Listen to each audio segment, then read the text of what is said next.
Si ustedes son como yo, por lo menos una vez al día o de vez en cuando se te pierde el celular. ¿Dónde dejé el celular? ¿Les pasa? ¿Dónde dejé las llaves? ¿Les pasa? Ay, qué difícil cuando me levanto y digo, ¿dónde puse las llaves? ¿Dónde? Entonces yo estoy aquí entre la sotana, los pantalones y aquí tengo las llaves. ¿Dónde están las llaves? O por ejemplo, también nos pasa de que, ¿dónde escuché yo eso? ¿Quién me hizo ese cuento? ¿Les pasa? Yo soy el único que me estoy poniendo viejo, ¿no? Nos pasa a todos, ¿no? Óyeme, ¿verdad que uno dice, ¿y dónde yo escuché eso? Hoy nos pasa así con el Evangelio. Porque cada vez que nosotros pensamos en el Evangelio que tiene que ver con el nacimiento de Jesús, nuestra cabeza inmediatamente va a la Virgen, el ángel Gabriel, ¿sí o no? A Nazaret, donde estaba aquella Virgen que recibió ese mensaje poderoso, vas a ser la madre del Salvador. ¿Y cómo? Esta es la versión cubana. ¿Cómo? Si yo no conozco macho, no conozco hombre, ¿cómo va a ser? Y el ángel le explica, mira, es por el Espíritu Santo. Ahora tenemos que recordar algo, el Evangelio de hoy, no estamos en Lucas 1, estamos en Mateo 1, pero es el mismo mensaje. No nos dice el nombre del ángel, pero el Evangelio nos dice, un ángel se le apareció a José en sueños. Y si uno lo analiza bien, María no había tenido tiempo para explicarle a José lo que estaba pasando. Pero ya José estaba preocupado por saber que María estaba encinta y quizás ya los chismosos del barrio estaban hablando y ustedes saben cómo es aquello. En el caso de Mateo, fíjense que la gran preocupación de Mateo es que la gente sepa que Jesús era hijo de David, que venía de la línea de David. Por eso ustedes ven que se enfatiza tanto, hijo de David. Es una pena que no nos dieron el diccionario, la iglesia no nos da el versículo anterior, pero si ustedes ven el versículo 17, antes de empezar el Evangelio de hoy, dice, 14 generaciones de Abraham a David, 14 generaciones de David al exilio babilónico, 14 generaciones del exilio al tiempo de Jesús. O sea, Mateo hoy día tendría que ser el CEO de Ancestry.com o de 23andMe o algo de eso, porque le encanta el tema genealógico. Todos tenemos a alguien, ¿verdad?, en la familia. Mi tío Rafael era esa persona. Mi tío Rafaelito, tú hablabas con él 5 minutos y en los 5 minutos te daba todo de dónde eran los Cutiers de Santiago, de Cuba y de aquí, de allá, de todas las abuelas y las tías y todos los nombres de todo el mundo. Hay gente que le apasiona eso. Así era Mateo. Mateo quería que la gente supiera que Jesús venía de la línea de David, porque el profeta había dicho, como lo vimos en el Evangelio de hoy, que el Mesías iba a nacer de la línea de David. Fíjense, no es primera vez que pasa esto en la Biblia. Tenemos el nacimiento de Cristo anunciado en Lucas a la Virgen, en Mateo a San José. Tenemos 2 lugares, ¿cuántos saben? A ver, los 10 mandamientos, ¿dónde se encuentran en la Biblia? A ver, mira, aquí se ve que hay una cantidad de gente que los criaron sin leer la Biblia. Dios mío misericordioso. La Biblia está en el libro, los mandamientos están en el libro del Éxodo y en Deuteronomio. Son los mismos mandamientos, pero 2 versiones un poco diferentes. Eso pasó con los 10 mandamientos. Lo mismo pasa con el Padre Nuestro. ¿En cuántas partes está el Padre Nuestro en la Biblia? Dios misericordioso. El Padre Nuestro está en Mateo y está en Lucas. En Lucas está un poquito más corto. En Mateo está con la doxología, está el Padre Nuestro tradicional y después dice, porque tuyo es el reino, el poder y la gloria, ahora y por siempre. Especialmente en las versiones más antiguas. ¿Por qué lo digo? Porque no es primera vez que en la Biblia y en los Evangelios tenemos distintas perspectivas. Tenemos Mateo, Marcos, Lucas y Juan. Ese es el Evangelio de Jesucristo en 4 evangelistas. Si ustedes ven, cada evangelio tiene su personalidad. La de Mateo es decirle al pueblo de Israel, a los judíos, miren, este es el Mesías y viene de la línea de David. ¿Por qué es importante eso? Porque recuerden que durante siglos y siglos y siglos y siglos, el pueblo de Dios estaba esperando al Mesías. Y ahora viene a nacer entre nosotros. Por eso este nombre es tan importante. El nombre Jesús significa el que salva. El nombre Emanuel significa Dios con nosotros. Y quiero decirles algo. ¿Ustedes creen que Dios esté con nosotros? Sí.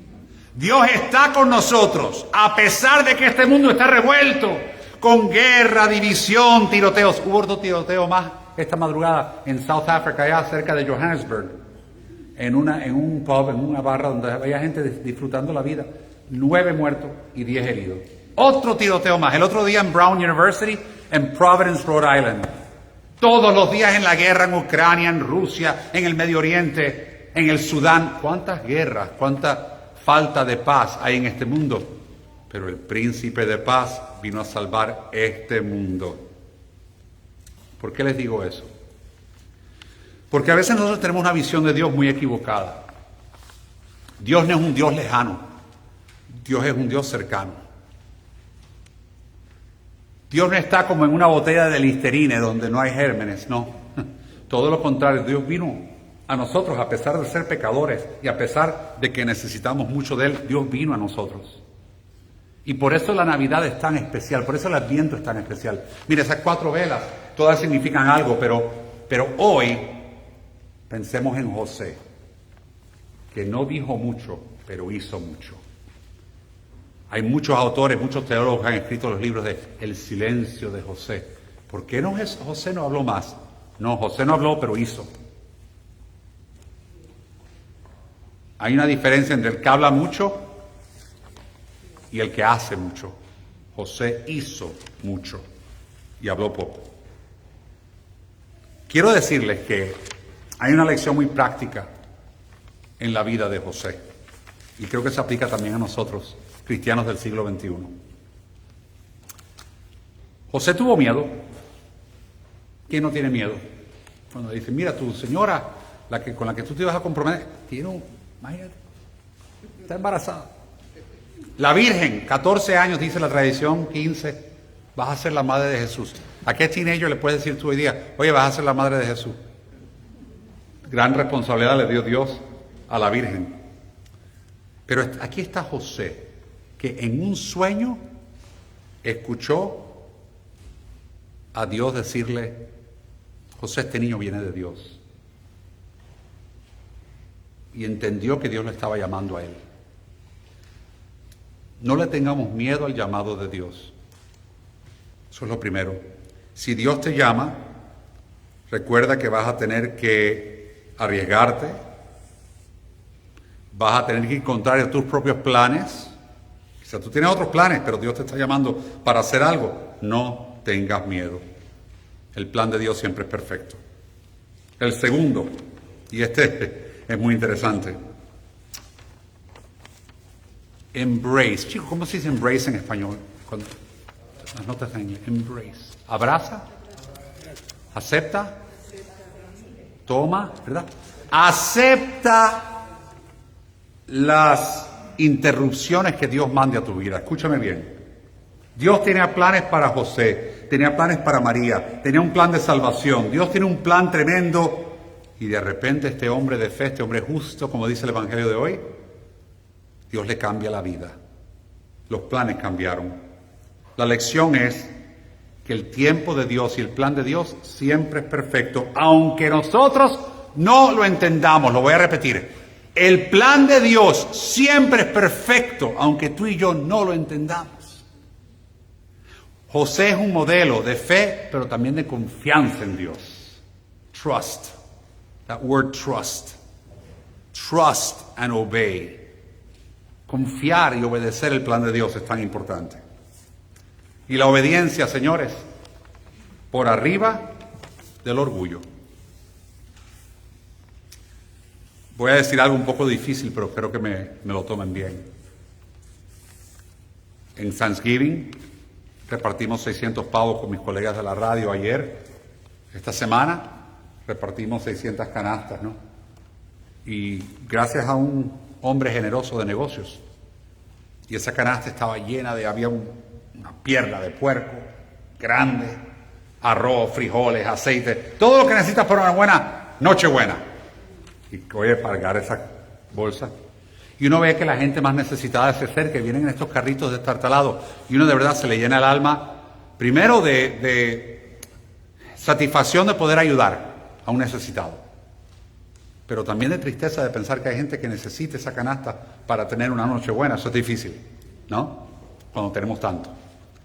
Pero por ahí pasaban de vez en cuando un Mercedes, un BMW, un carro caro de último modelo, muchos carros que yo ni pudiera costear ni pagar, y menos no me interesan tenerlo, porque es más caro, más complicación. Pero bueno,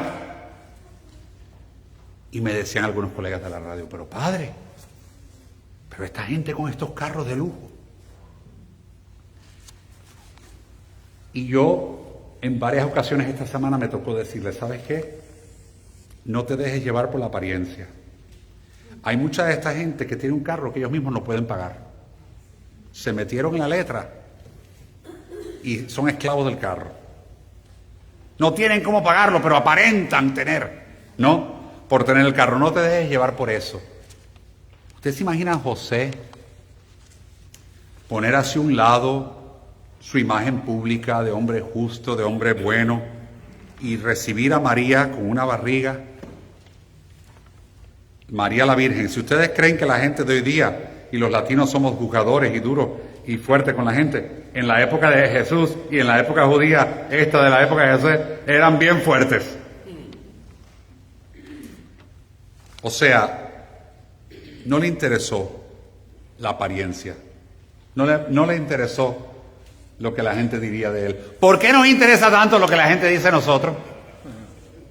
Explíquenme. ¿El qué dirán? Si al final tú nada más tienes que quedar bien con Dios. Que hablen lo que quieran. La gente habla lo que quiera. Tacatá, tacatá, ta, ta, ta, ta, tacatá, ta, ta, tacatá, ta. Hay gente que tiene la lengua tan larga que imagínate que se la pueden pisar de larga que la tienen. Hay que tener cuidado, miren bien. Pero lo digo en serio. ¿Por qué nos interesa tanto lo que piensan los demás de nosotros? Si al final, cuando tú te encuentres con Dios cara a cara, ¿tú crees que Dios te va a preguntar a ti? Oye, María, fulanita decía. Oye, Juanito, tu vecino decía, tu prima, tu tío. Tú tienes que estar bien con Dios. José fue capaz de aceptar llevar a María embarazada a Belén, a Egipto, a todas partes, en aquel burrito. No tenía Mercedes, José. Tenía burrito. ¿Por qué? Porque él tenía que quedar bien con Dios. El plan de Dios siempre es perfecto, aunque tú y yo no lo entendamos. Y lo último, Dios está contigo, Dios está con nosotros. Dios te ha dado el don del Espíritu Santo. Tú eres templo del Espíritu Santo. Y te voy a decir algo, tienes que estar en paz con tu conciencia. Nunca vas a quedar con todo el mundo bien, nunca vas a quedar bien con todo el mundo. Sea tu familia, sea tu jefe, sea sea fulanito, el otro. Nunca vas a quedar bien con todo el mundo, pero sí puedes quedar bien con Dios. Tienes que estar en paz contigo mismo y con Dios. La conciencia. ¿Cómo está tu conciencia? Mira, el primer presidente de esta nación, George Washington, decía algo que a mí me encanta. Decía que la conciencia es como una chispa de luz celestial. A spark of heavenly light. La conciencia es como una chispa de luz celestial en nosotros. Tu conciencia que esté clara, tu conciencia que esté en paz, eso es lo que a Dios más le importa. Lo segundo, el Espíritu Santo está contigo, pero también está con la comunidad de fe. Todos necesitamos personas sabias que nos guíen en la fe. ¿Quiénes son las personas sabias en tu vida? Todos necesitamos unos cuantos. Yo me acuerdo que un santo que fue un gran maestro mío y mentor mío, Monseñor Agustín Román, era así chiquito, pero un hombre grande, grande, grande. Y nos decía a los seminaristas siempre, el Espíritu Santo es desordenado. Y yo pensaba que yo sabía lo que le estaba diciendo. ¿Y saben cuándo me enteré? Cuando me ordenaron sacerdote y me tocaba hablar con gente a todas horas y nadie tenía appointment. Nunca he hecho appointment para hablar con nadie. Ustedes lo saben. El que quiera hablar conmigo puede hablar conmigo. ¿Sí o no? Sí. Si no tienen paciencia ustedes, problema de ustedes. Pero yo me quedo aquí hasta que el último de ustedes se va. Nunca he hecho citas para hablar con nadie. De hecho, las detesto las citas. Prefiero que la gente diga, padre, ¿cuándo podemos hablar? Y hablamos. ¿Quiere hablar ahora? Ahora mismo. Ay, pero el padre empezó la misa tarde. Ay, es que 3 minutos antes de la misa alguien vino a decirme. Vienen 10 a veces a decirte. El Espíritu Santo es desordenado. Nosotros tenemos planes para todo un día lo que vamos a hacer y Dios dice, no, es por aquí la cosa. Y te cambió el día entero. Pero ese día hiciste el trabajo de Dios. Porque fue en el tiempo de Dios, como Dios lo quiso y con quien Dios lo quiso. No era lo que tú pensabas que ibas a hacer. Eso lo podemos aprender también de José. Él tenía sus planes, pero Dios tenía los suyos. Por eso, les recomiendo, ¿quieren escuchar a Dios como José escuchó a Dios? Lean la Biblia, lean la palabra de Dios. Dios nos habla en su palabra. El que no lee la Biblia, ¿cómo va a saber de Dios? Número 1, leer la Biblia. Número 2, practica un tiempito de silencio, aunque sea unos pocos minutos. Porque como decía la gran santa de nuestros tiempos, la Madre Teresa de Calcuta decía, Dios habla en el silencio del corazón. Si tú no tienes tiempos de silencio, es muy difícil estar en comunión con Dios. Hay que apagar el celular, hay que apagar la televisión, hay que apagar el ruido y hay que estar con Dios. Conversación, meditación con Dios. Por lo menos unos momentos cada día. Número 3, habla con Dios como hablas con tus amigos. ¿Qué quiere decir esto? Te está pasando algo y de repente, ay Señor, tal cosa. ¿Ustedes alguna vez se han peleado con Dios? ¿Alguien se ha peleado con Dios? De vez en cuando uno se tiene que pelear con Dios. Oye, ¿qué pasó aquí, chico? ¿Qué es esto? De vez en cuando. Porque mira, si tú tienes una buena relación con Dios, es como cuando tú tienes una buena relación con un amigo, con tu esposa, tu esposo. De vez en cuando vas a tener un desacuerdo.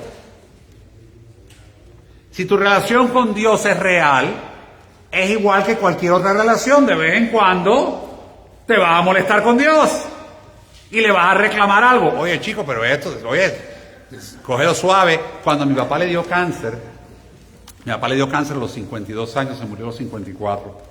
Pero afuera de su oficina él puso, era cuando empezaban las computadoras con esos printers, y él puso un letrero grande que decía, Dios aprieta, pero no ahoga. A veces nos sentimos que Dios nos está apretando, ¿sí o no? Y dice, oye chicos, take it easy. Hay que hablar con Dios con esa cercanía, porque ¿sabe lo que pasa? Que si no, nuestra relación con Dios no es real. Así que recordemos que José nos enseñó confiar y obedecer. El Adviento es una buena oportunidad para renovar nuestro compromiso de escuchar a Dios, pero escucharlo de verdad. En el nombre del Padre, del Hijo y del Espíritu Santo.